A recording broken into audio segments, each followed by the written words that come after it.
Anna Freud was the sixth and last child of Sigmund Freud and Martha Bernays. She followed the path of her father and contributed to the field of psychoanalysis. Alongside Melanie Klein, she may be considered the founder of psychoanalytic child psychology. As her father put it, child analysis had received a powerful impetus through the work of Frau Melanie Klein and of my daughter, Anna Freud. Compared to her father, her work emphasized the importance of the ego and its ability to be trained socially. A review of General Psychology survey, published in 2002, ranked Freud as the 99th most cited psychologist of the 20th century. Life and career. Vienna years. Anna Freud was born in Vienna, Austria-Hungary on 3 December 1895. Anna Freud appears to have had a comparatively unhappy childhood, in which she never made a close or pleasurable relationship with her mother, and was instead nurtured by their Catholic nurse Josephine. She had difficulties getting along with her siblings, specifically with her sister Sophie Freud. Sophie, who was the more attractive child, represented a threat in the struggle for the affection of their father. The two young Freuds developed their version of a common sisterly division of territories, beauty, and brains, and their father once spoke of her age-old jealousy of Sophie.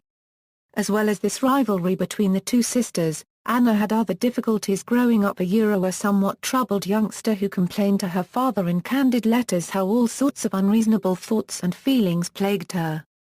It seems that in general, she was relentlessly competitive with her siblings, and was repeatedly sent to health farms for thorough rest, salutary walks, and some extra pounds to fill out her all too slender shape. She may have suffered from a depression which caused eating disorders. The close relationship between Anna and her father was different from the rest of her family. She was a lively child with a reputation for mischief. Freud wrote to his friend Wilhelm Fliess in 1899, "Anna has become downright beautiful through naughtiness." Freud is said to refer to her in his diaries more than others in the family. Later on, Anna Freud would say that she didn't unregistered trademark T learn much in school. Instead, she learned from her father and his guests at home. This was how she picked up Hebrew, German, English, French and Italian. At the age of 15, she started reading her father unregistered trademark S work and discovered a dream she had at the age of 19 months. Appeared in the interpretation of dreams. Commentators have noted how in the dream of Little Anna only hallucinates forbidden objects. Anna finished her education at the Cottage Lyceum in Vienna in 1912. Suffering from a depression and anorexia, she was very insecure about what to do in the future. Subsequently, she went to Italy to stay with her grandmother, and there is evidence that in 1914 she traveled alone to England to improve her English, but was forced to leave shortly after arriving because war was declared. In 1914 she passed the test to work as a teaching apprentice at her old school, the Cottage Lyceum. From 1915 to 1917, she worked as a teaching apprentice for 3rd, 4th, and 5th graders. For the school year 1917-18, she began her first venture as Klassenlehrerin for the 2nd grade unregistered trademark. For her performance during the school years 1915-18, she was highly praised by her superior, Salka Goldman, who wrote she showed a great zeal for all her responsibilities, but she was particularly appreciated for her conscientious preparations and for her a gift for teaching being such a success that she was invited to stay on with a regular 4-year contract starting in the fall of 1918 unregistered trademark. She finally quit her teaching career in 1920, due to multiple episodes of illness. Analysis. Her first analysis was conducted by her father Sigmund Freud from 1918 to 1922. Jacques van Riller describes this incestuous analysis. She presented the paper Beating Fantasies and Daydreams to the Vienna Psychoanalytic Society, subsequently becoming a member. In 1923, Anna Freud began her own psychoanalytical practice with children, and 2 years later she was teaching at the Vienna Psychoanalytic Training Institute on the technique of child analysis. From 1925 until 1934, she was the secretary of the International Psychoanalytical Association while she continued child analysis and seminars and conferences on the subject. In 1935, Freud became director of the Vienna Psychoanalytical Training Institute, and in the following year she published her influential study of the ways and means by which the ego wards off displeasure and anxiety, The Ego and the Mechanisms of Defense. It became a founding work of ego psychology and established Freud a unregistered trademark's reputation as a pioneering theoretician. London years. In 1938 the Freuds had to flee from Austria as a consequence of the Nazis' intensifying harassment of Jews in Vienna following the Anschluss by Germany. Her father's health had deteriorated due to jaw cancer, so Anna, with the help of Ernest Jones, worked out the immigration process for her father and family. The Nazi army had wanted to take Freud for interrogation, but Anna offered herself instead. Before she left, Freud placed in her daughter a unregistered trademark's hand a poison, a strategy to kill herself in case they decided to torture her. Anna was released, in unknown circumstances, and the family emigrated to London. Anna took care of Freud, helping him with his medicine and treatment, and continued her work. Freud died in 1939. Anna started to lecture on child analysis in English. At that time in London, the field of child analysis was only being explored by Anna and Melanie Klein, Anna's mentor. Anna unregistered trademark's arrival in London resulted in splitting the school of child analysis into three types: Freudian, Kleinian, and a combination of the two approaches. The Kleinian approach differed from the Freudian in several methodological and theoretical techniques around infancy and object relationships. For example, the Freudian approach did not believe that children experienced superego, and their therapist should be part of their transference and significant figures. In contrast, Klein believed that children had superego, and needed to be treated with the same techniques as adults. These differences had initially threatened the discipline of Anna unregistered trademark's Freudian techniques of child analysis in England, but by the end of World War II, the conflict was resolved through parallel acceptance for both movements. The war gave Freud opportunity to observe the effect of deprivation of parental care on children. She set up a center for young war victims, called the Hampstead War Nursery. Here the children got foster care, although mothers were encouraged to visit as often as possible. The underlying idea was to give children the opportunity to form attachments by providing continuity of relationships. This was continued, after the war, at the Bulldogs Bank Home, which was an orphanage, run by colleagues of Freud, that took care of children who survived concentration camps. Based on these observations, Anna published a series of studies with her longtime friend, Dorothy Tiffany Burlingham, on the impact of stress on children and the ability to find substitute affections among peers when parents cannot give them. From the 1950s until the end of her life, Freud traveled regularly to the United States to lecture, to teach and to visit friends. She was elected a foreign honorary member of the American Academy of Arts and Sciences in 1959. During the 1970s she was concerned with the problems of emotionally deprived and socially disadvantaged children, and she studied deviations and delays in development. At Yale Law School, she taught seminars on crime and the family. This led to a transatlantic collaboration with Joseph Goldstein and Albert J. Solnit on children's needs and the law, published in 3 volumes as Beyond the Best Interests of the Child, Before the Best Interests of the Child, and In the Best Interests of the Child. Freud died in London on October 9, 1982. She was cremated at Golders Green Crematorium and her ashes placed in a marble shelf next to her parents' ancient Greek funeral urn. Her lifelong friend Dorothy Tiffany Burlingham and several other members of the Freud family also rest there. 1 year after Freud's death, her collected works were published. She was described as a passionate and inspirational teacher, and in 1984 the Hampstead Clinic was renamed the Anna Freud Center. In 1986 her London home of 40 years, as she had wished, was transformed into the Freud Museum, dedicated to her father and the British Psychoanalytical Society. Contributions to psychoanalysis. Anna Freud was a prolific writer, contributing articles on psychoanalysis to many different publications throughout her lifetime. Her first publication was titled, An Introduction to Psychoanalysis, Lectures for Child Analysts and Teachers 1922 to 1935, and was the result of 4 different lectures she was delivering at the time, to teachers and caretakers of young children in Vienna. Anna Freud's first article, Beating Fantasies and Daydreams, drew in part on her own inner life, but made her contribution no less scientific. In it she explained how daydreaming, which consciously may be designed to suppress masturbation, is mainly unconsciously an elaboration of the original masturbatory fantasies. Her father, Sigmund Freud, had earlier covered very similar ground in A Child is Being Beaten. They both used material from her analysis as clinical illustration in their sometimes complementary papers, in which he highlighted a female case where an elaborate superstructure of daydreams, which was of great significance for the life of the person concerned, had grown up over the masochistic beating fantasy. One which almost rose to the level of a work of art. Her views on child development, which she expounded in 1927 in her first book, An Introduction to the Technique of Child Analysis, clashed with those of Melanie Klein, who was departing from the developmental schedule that Freud, and his analyst daughter, found most plausible. In particular, Anna Freud's belief that in children's analysis, the transference plays a different role.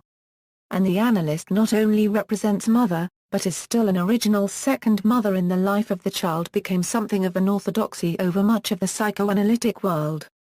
For her next major work in 1936, her classic monograph on ego psychology and defense mechanisms, Anna Freud drew on her own clinical experience, but relied on her father's writings as the principal and authoritative source of her theoretical insights.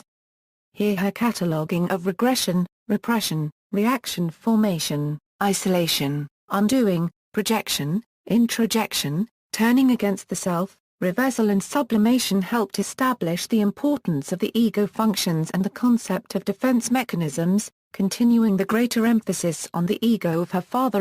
We should like to learn more about the ego during his final decades. Special attention was paid in it to later childhood and adolescent developments. I have always been more attracted to the latency period than the pre-Oedipal phases. Emphasizing how the increased intellectual, scientific, and philosophical interests of this period represent attempts at mastering the drives. The problem posed by physiological maturation has been stated forcefully by Anna Freud. Aggressive impulses are intensified to the point of complete unruliness. Hunger becomes voracity. The reaction formations, which seem to be firmly established in the structure of the ego, threaten to fall to pieces. Selma Freyberg's tribute of 1959 that the writings of Anna Freud on ego psychology and her studies in early child development have illuminated the world of childhood for workers in the most varied professions and have been for me my introduction and most valuable guide, spoke at that time for most of psychoanalysis outside the Clinian heartland. Arguably, however, it was in Anna Freud's London years that she wrote her most distinguished psychoanalytic papers, including About Losing and Being Lost, which everyone should read regardless of their interest in psychoanalysis. Her description therein of simultaneous urges to remain loyal to the dead and to turn towards new ties with the living may perhaps reflect her own mourning process after her father's recent death. Focusing thereafter on research, observation and treatment of children, Anna Freud established a group of prominent child developmental analysts who noticed that children's symptoms were ultimately analog to personality disorders among adults and thus often related to developmental stages. Her book Normality in Pathology in Childhood summarized the use of developmental lines charting theoretical normal growth from dependency to emotional self-reliance. Through these then revolutionary ideas, Anna provided us with a comprehensive developmental theory and the concept of developmental lines, which combined her father's important drive model with more recent object relations theories emphasizing the importance of parents in child development processes.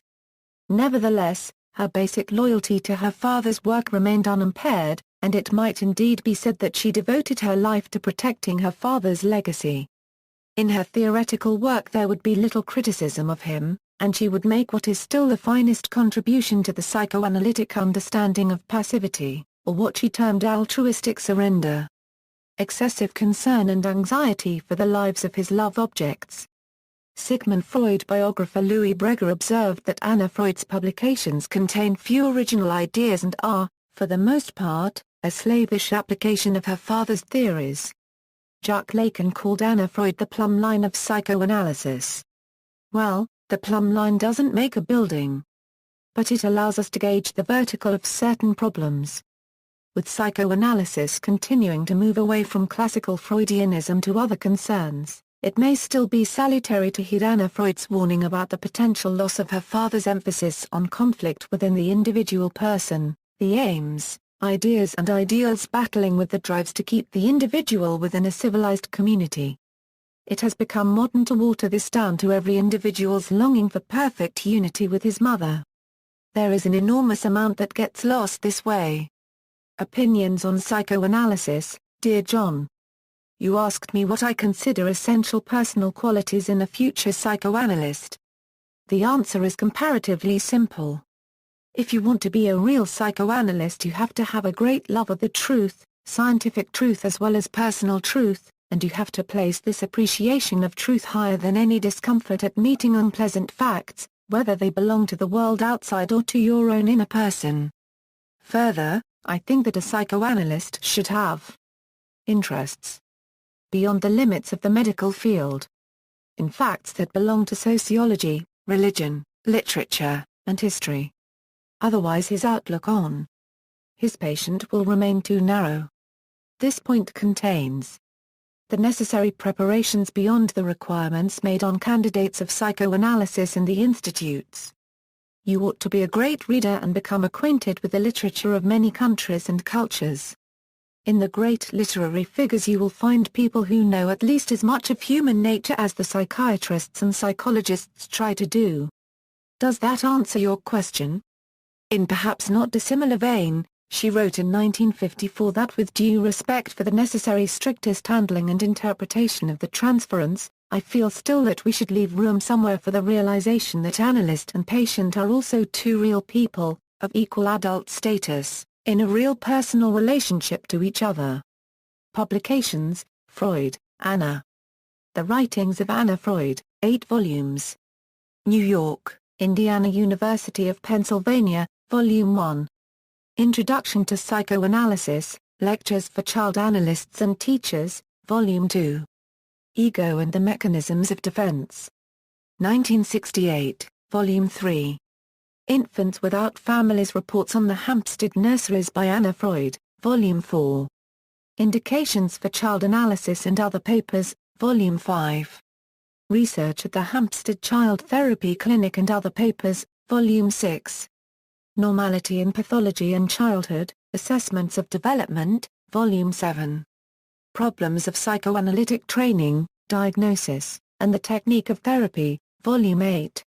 Psychoanalytic Psychology of Normal Development. Freud in collaboration with Sophie Dan, An Experiment in Group Upbringing, in The Psychoanalytic Study of the Child, 6, 1951. A group of 6 3-year-old formateras in children is observed as regards group behavior, psychological problems and adaptation. In Popular Culture. In 2002 Freud was honored with a blue plaque, by English Heritage, at 20 Mauricefield Gardens, Hampstead in London, her home between 1938 and 1982. On December 3, 2014, Freud was the subject of a Google Doodle. The final track on the eponymous debut album of indie rock band The National is titled Anna Freud. See also, The Century of the Self. References. Edmondson, M. Freud and Anna. The Chronicle of Higher Education, 54, 4. Retrieved from 1, The Freud Museum. Retrieved February 17, 2015, from http://www.freud.org. Topic Anna Freud / Fisher, C., and Lerner, R. Encyclopedia of Applied Developmental Science. Thousand Oaks, California, Sage Publications. Bibliography, Van Eyck, Otto. The Psychoanalytic Theory of Neurosis. London. ISBN 0203981588. Gay, Peter. Freud, A Life for Our Time. London, J. M. Dent and Sons. ISBN 0-333-48638-2. Phillips, Adam. On Flirtation. London, Harvard University Press. ISBN 0674634403. Young Brueel, Elizabeth. Anna Freud, A Biography.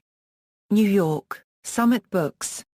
ISBN 0-671-61696-X. Further reading, Coles, Robert.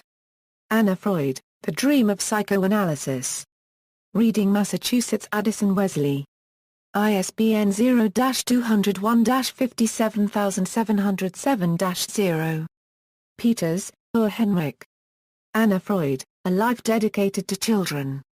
New York, Skocken Books. ISBN 0-8052-3910-3. Coffey, Rebecca. Hysterical, Anna Freud's Story. New York, She Writes Press. ISBN 9781938314421. External links, Anna Freud Center, Life and Work of Anna Freud, International Psychoanalytical Association, Biography of Anna Freud, Lost Girl by Doug Davis, Commentary on Freud's The Ego and the Mechanisms of Defense from 50 Psychology Classics, Anna Freud Correspondence / from the Historic Psychiatry Collection, Menninger Archives, Kansas Historical Society, Anna Freud Profile on Psychology's Feminist Voices.